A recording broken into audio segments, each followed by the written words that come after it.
Candy Setiawan mempersembahkan audio novel Langit Masih Biru bagian ke-6.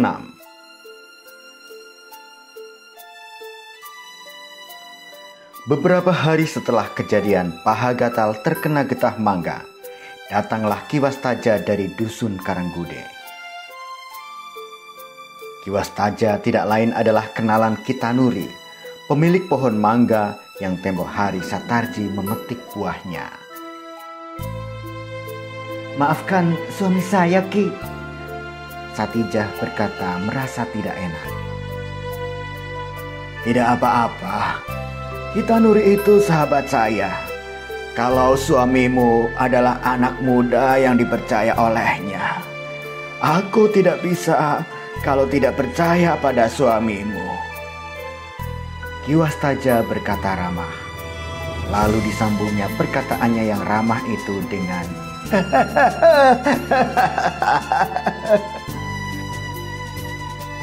Satijah dan suaminya tersenyum. "Kecuali," Ki Wastaja berkata lagi, "kalau kalian mengambil satu pohon, aku benar-benar tidak akan tinggal diam."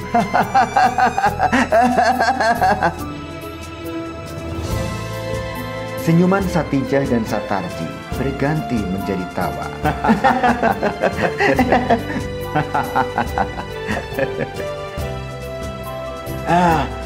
Bagaimana dengan pahamu?" tanya Ki Wastaja sambil menatap Satarji. "Sudah tidak gatal-gatal lagi?"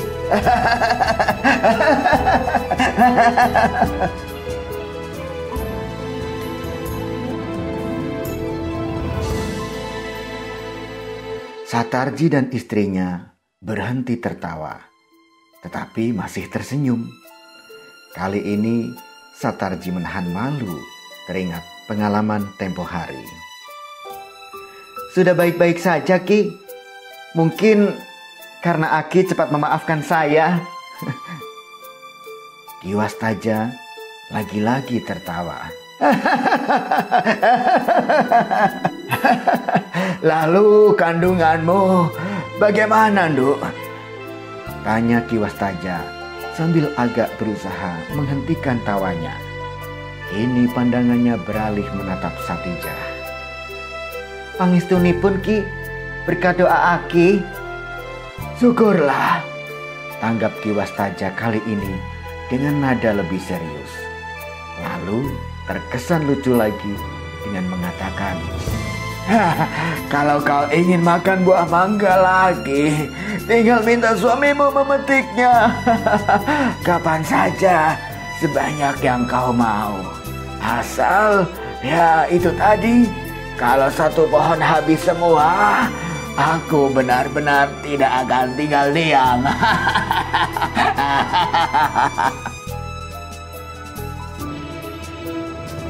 Mereka semua kembali tersenyum.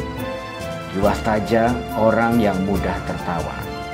Tidak terkesan bahwa dia adalah salah satu orang yang punya ladang luas di banyak tempat. Maaf, Ki, kedatangan Aki ke tubuh kami tidak sekedar menanyai saya apa pahamu masih gatal-gatal kan?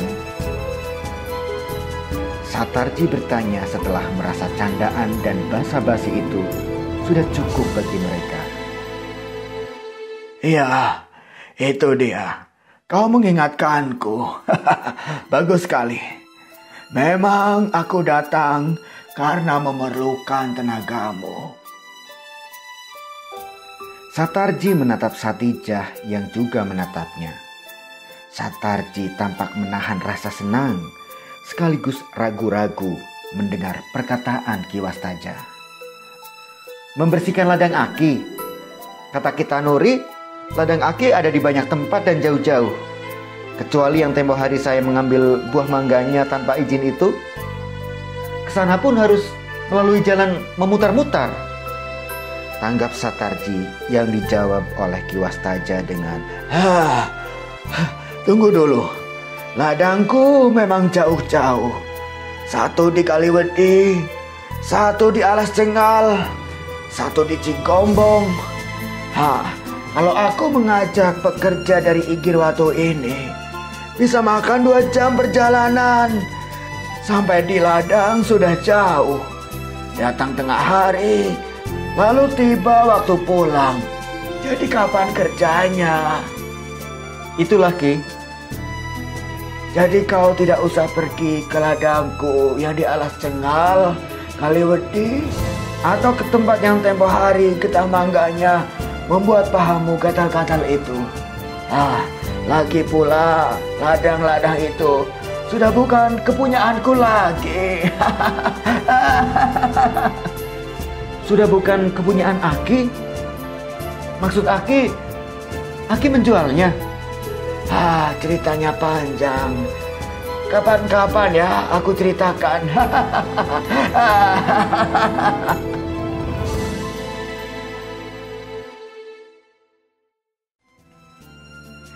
Satarji masih penasaran, tetapi ia berusaha maklum dan tidak menanyakan lebih jauh mengapa Ki Wastaja mengatakan ladang-ladangnya bukan lagi kepunyaannya.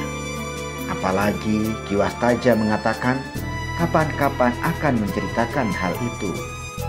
Ditambah tawa laki-laki tua itu menggeser rasa penasaran dari batin Satarji. Seperti sebelum-sebelumnya, tawa Ki Wastaja membuat yang melihatnya tersenyum. Bahkan ketika mereka penasaran dengan kata-kata Ki Wastaja ternyata cukup pengertian. Meski diselingi tawa, orang tua itu meneruskan. Besok pagi, datanglah ke Karanggude.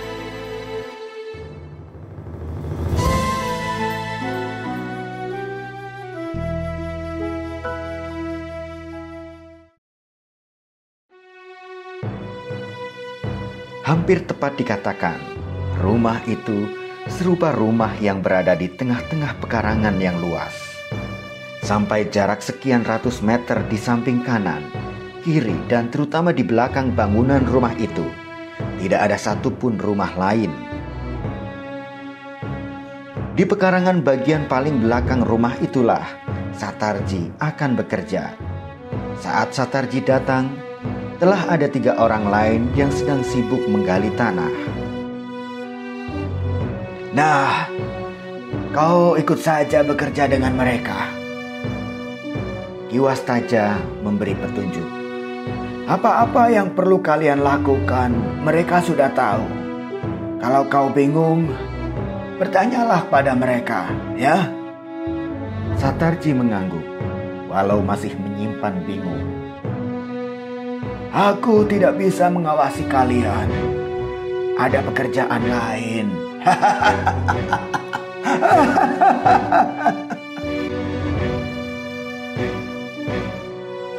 Sejak tiba di sekitar rumah dan pekarangan Ki Wastaja, semua hal yang Satarji lihat lebih sering membuatnya terbengong. Kali ini pun sama, tapi Satarji tak bisa menunda untuk sibuk seperti yang lain. Kita akan membuat sumur, Paman? Tanya Satarji kepada para pekerja lainnya. 2 orang pekerja tetap sibuk tanpa banyak cakap. Yang satunya heran menatap Satarji. Kau orang Igirwato? Tanya lelaki yang berwajah heran itu. Satarji mengangguk. Ki Wastaja tidak menceritakannya padamu? Satarji menggeleng. Saya hanya diajak kemari. Katanya ada pekerjaan.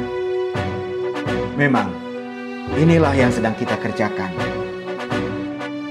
Satarji masih heran, tetapi ia lakukan saja pekerjaan seperti ketiga lelaki lain melakukannya. Mereka terus sibuk membuat galian. Lama-lama terbentuklah galian itu serupa sumur. Selesai dengan satu galian, mereka membuat galian yang lain, sampai terbentuk beberapa galian di tempat itu.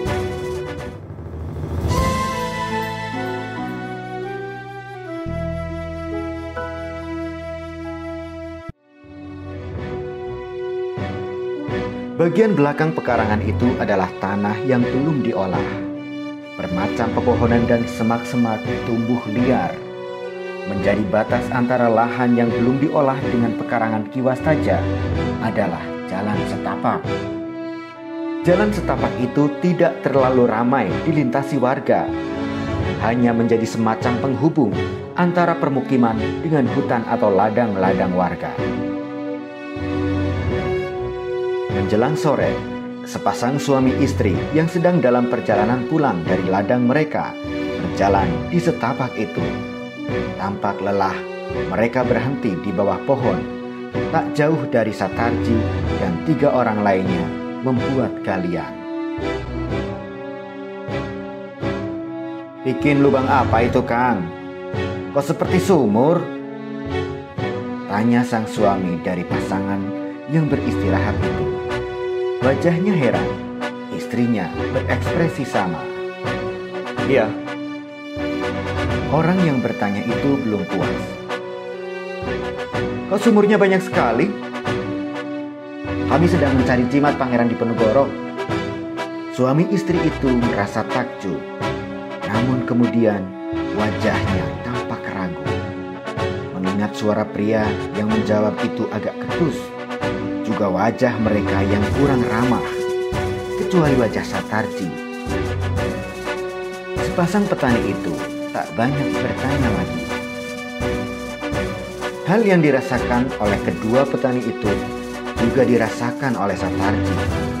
Keheranan Satarji belum berakhir sesudah suami istri itu melanjutkan perjalanan pulang, meninggalkan mereka yang terus bekerja. "Apa benar kita sedang mencari jimat Pangeran Diponegoro, Paman?" "Sudahlah, cepat kita selesaikan pekerjaan ini." Satarji terbengong. Orang-orang terus menggali dengan giat. Rasa heran dan penasaran yang menghuni hatinya perlahan terlupakan.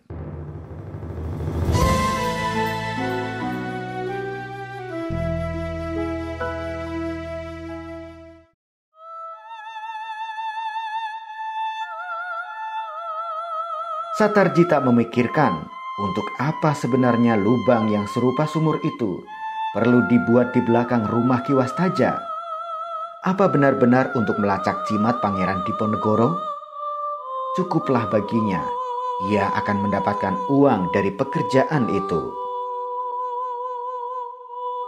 Satarji tinggal menyiapkan pekerjaan lain berkaitan dengan penyelenggaraan upacara mitoni atau 7 bulan kandungan istrinya. Sampai beberapa hari berikutnya, ia sudah lupa pekerjaan di belakang rumah Kiwastaja. Melupakan bahwa ia ikut membuat galian yang kata orang Karanggude berguna untuk melacak jimat Pangeran Diponegoro. Sampai tiba hari ketika 2 orang berseragam rapi dan berpembawaan tegas datang ke Igirwatu mencari-cari orang bernama Satarji.